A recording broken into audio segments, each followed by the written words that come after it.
Dobrodošli na još jedno porodično okupljanje.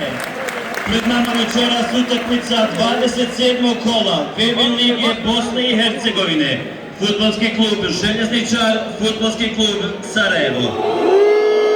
Za goste večeras igraju 31 Ivan Banović, Renato Bojković, 4 Erik Mojkić, 11 Stanko Skirane, 20 Dragoja Lezi, 23 Anes Kržanić, 27 Luka Huber, 28 Slavko Balić, 33 Stefan Ristovski, 88 Adel Gajić i 99 Joao Carlos.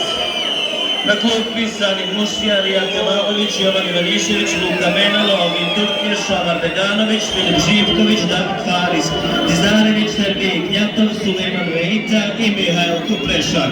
Glavni trener Mario Cvitanović.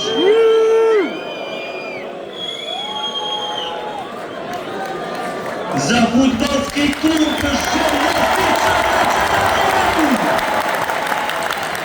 13 Vedad Muhdić, 2 Edvin Odinaka, 3 Enes Salić, 4 Armen Pičakčić, 6 Aleksa Pejić, 7 Sulejman Krpić, 16 Dženam Šabić, 26 Gabriel Galčer, 27 Dani Milošević, 33 Kolin Sedor i 88 Samir Radovac.